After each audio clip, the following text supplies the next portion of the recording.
이렇게 잡으시.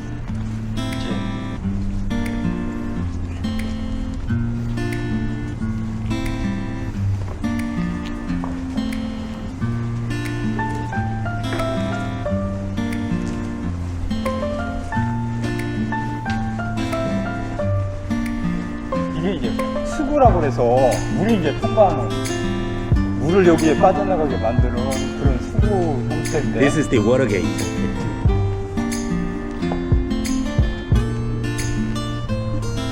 여기 이제 이쪽에 와서 보시면 이 부분은 되게 저렇게 이제 목책으로 저렇게 막아놨는데 저게 장마가 지면 이게 막 엄청난 나무와 그 쓰레기들이 발생하기 때문에 저기를 걸러내기 위한 그런 장치로 이거 만들었고, 이쪽은 이제 근데 이게 실제로는 경성운동장, 일제시대 때 일본인이 왔을 때 이게 경성운동장으로 여기 만드느라고 이걸 다 덮어놨어요.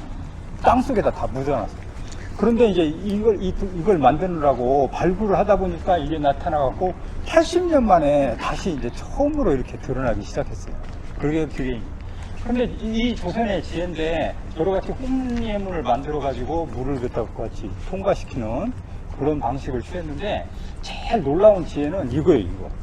그러니까 이게 물이, 한국은 장마가 지면 물이 엄청나게 세게 오잖아요. 그러니까 이게 돌 가름돌이, 물 가름돌.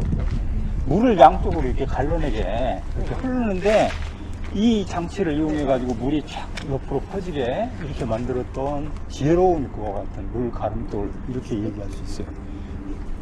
Okay, this is the two-hole water gates, but these are buried, all buried for about 60 years because the Japanese imperialism they collapsed because they built some kind of playground. They built playground over here, so it was buried almost about 60 years. So when we developed the DDP, it was found. It was found only about 10 years ago. Okay. 정말로 지혜롭게 이렇게 만들어가지고 이게 이제 그 나무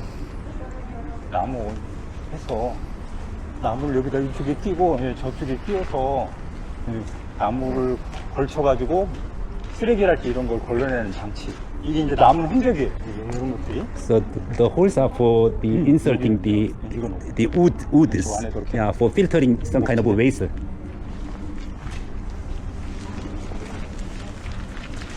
여기 와서 보시면 이게 이제 그 나무를 걸쳐놨던 그 이쪽하고 통나무를 걸쳐서 쓰레기를 갖다가 같이 방지하는 그런 장치를 이렇게 위에까지 다 만들어놨죠.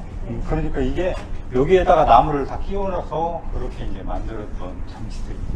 These are the holes for inserting the woods for filtering some kind of trashes and wastes over here. Okay. 이렇게 만들고. 예. 제일 놀라운 건 이렇게 이제 큰 돌을 이거를 이제 다 운반해가지고 이거 같이 해야 되니까 이 구간이 실제로 이제 그 태조 때는 이 구간을 쌓았던 사람들이 안동, 경상도 안동하고 성주 사람들이 동원돼 갖고 여기를 쌓는데 이게 이제 낮은 지대에다가 이걸 쌓기가 어려워가지고 다른 데는 다 끝났는데 이 그쪽 지역만 12일 동안 쌓지를 못해서 정말로 그 힘들게 쌓았던 그런 장소입니다. 경상도가 지난번에 제가 그 목멱산에서 설명드릴 때 그게 이제 헷갈려갖고 어디에서 성을 쌓았는지 그거 헷갈려 했는데 집에 가서 이번에 글을 쓰면서 왕조실록을 다시 살펴보고 이렇게 하니까 동북 지역, 그러니까 동북이라는 어딘군이 지금 함경도하고 그 다음에 이제 강원도가 어디까지 쌓았는 거니? 해암은 우리가 이제 오늘 갈 해암은 거기까지 쌓고 그 해암원에서 출발해 가지고 이쪽에서 여기 광인문을 거쳐갖고 여기를 쌓고 이렇게 쭉 쌓아서 숭례문 구간까지를 경상도가 담당했어요. 41개 구간을 담당하죠. 41개 구간.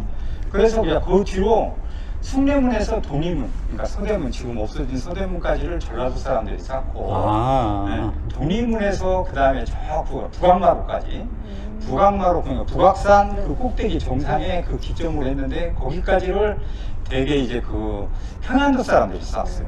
그러니까 그렇게 나눴었는데, 그러면 나머지 사람은 경기도와 충청도 그쪽 지역 사람들은 뭐예요? 그 사람들은 궁궐 쌓았어요.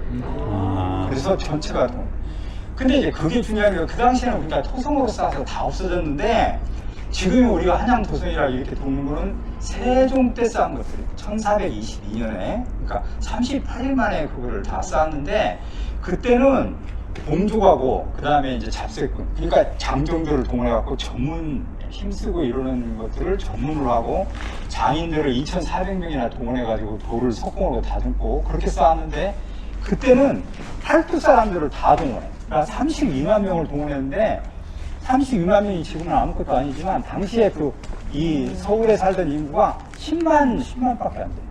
10만 명이 살았는데 32만 명을 동원했는데 세종이 어떻게 명령을 내리는 거니? 40일분에 식량을 지고 와라. 자기 먹을 식량을 41분을 지고 와가지고 40일 동안의 작업 계획을 세웠는데 38일 만에 완공해가지고 모든 성을 석성으로 다 만들어내는. 근데 그걸 하기 전에 세종은 정말 다 조사시키더라고요. 어디서 얼만큼 무너졌고 그게 몇 척이고 이걸 다 계산한 다음에 한 척당 5명이 동원되고 그 다음에 15명이 동원되고 이런 걸 구간을 다 구분한 다음에 동원할 병력이 몇 명인지까지 다 계산했는데 40만 명을 원래 동원하려고 그랬는데 그게 이제 국방에 그러는 것이 알지 지켜야 되는 그 병력까지 다 동원해서 안 된다. 신하들이 반대하니까 10만을 줄여가지고 32만 명 정도를 동원해서 그걸 갖다 38일에 완성시키는.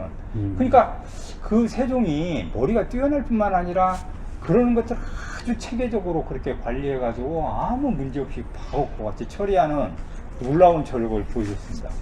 그래서 다음 대통령은 세종으로 모시기로 하겠습니다. Okay, this is a little bit lower places. So it is the area it is difficult area to build the Hanyang castles. So the King Sejong recruited more than 300,000 people from all parts of the Korean Peninsula. And the 4 big parts are the Gyeongsang province and Jeolla province and some other places. So the most difficult section was built by people from the Gyeongsang province. Okay. So it was built only restored during the Sejong dynasty within 38 days. 이거 이제 보시고 여기 발굴한 거 이렇게 이제 쭉 해놨던 거 이렇게 해놨어요. 이 땅속에 묻혀 있어서 다행이지 이것도 다 없어졌을 건데 그게 땅에 묻혀 있는 바람에 80년 만에 복원해가지고 이렇게 여기 갖다 그대로 복원하는 이런 현장을 목적 횡목이 그냥 출토됐군요. 큰 나무가 횡목 저기에 이렇게 걸쳐 놓는 거 그런 것이 그 당시가 아니죠. 그게 이제 다 썩어서 그렇게 됐고 저런 건 이제 저런 방식으로 있었다는 걸 보여주기 위해서 한쪽은 저렇게 해놓고 이쪽은 커다란 목책 이런 방식으로 나무만 이렇게 연결해놓은 그런 방식이 됐을 것 같아요.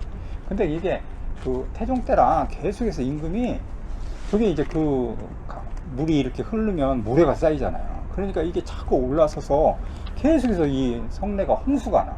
그러니까 백성을 동원해 가지고 계속해서 그걸 파내는 그런 작업을 대대적으로 벌려요. 그러니까 그게 이제 조선시대 때 아예 관청까지 만드는 다음에 그거의 감독관 그 다음에 그 관리를 임명해서 계속해서 그 작업을 같이 시킬 수밖에 없었던 그런 상황이 됐어요.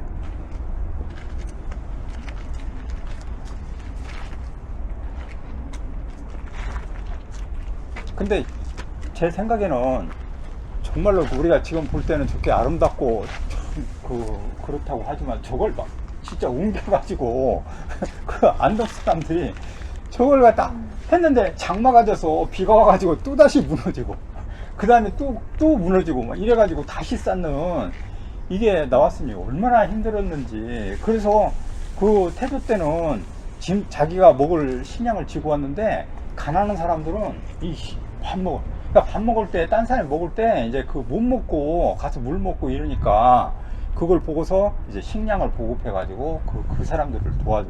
그러니까 그때 개념은 중세시대 때 서양의 농노와 같은 개념이어서 인신적으로 구속돼 가지고 자기가 국가에 일하러 오는데 돈을 받는 게 아니고 자기가 자기 식량을 마련해 가지고 와서 그렇게 하지 않으면 안 되는 그런 상황이었다고 얘기하셨어요. We can guess some kind of difficulties and hardships of the people. They are like the slaves, servants during that period.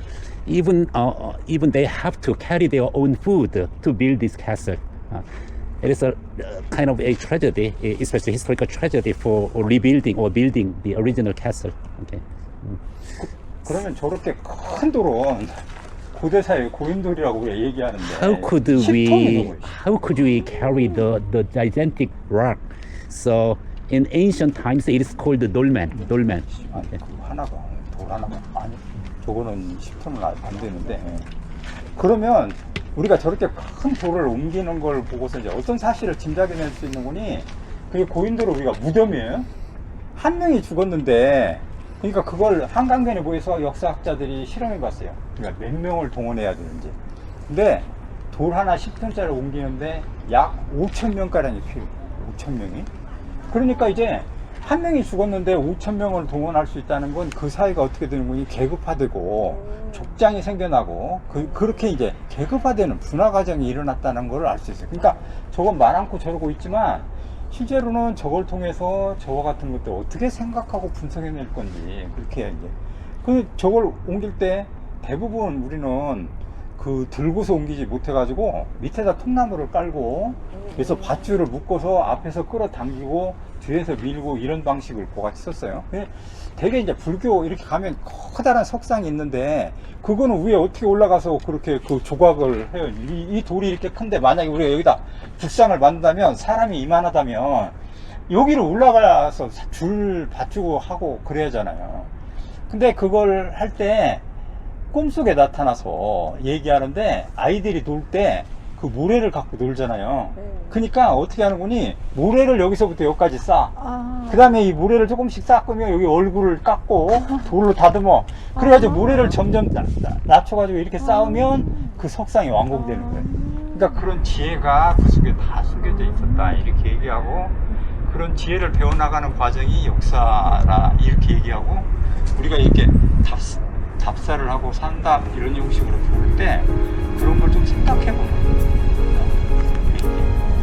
어떤 의미를 키워줄지. Okay.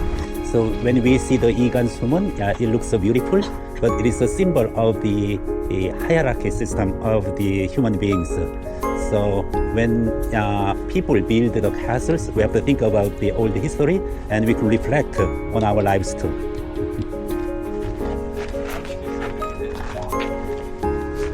그리고 이제 다시 이제 그 박사님 여기 네. 네, 좀 쉬었다 갔어요. 네, 들어갈 수 있는. Yeah, we'll have rest for about 3 to 5 minutes over here. Yeah, there will be some men's and women's room over there.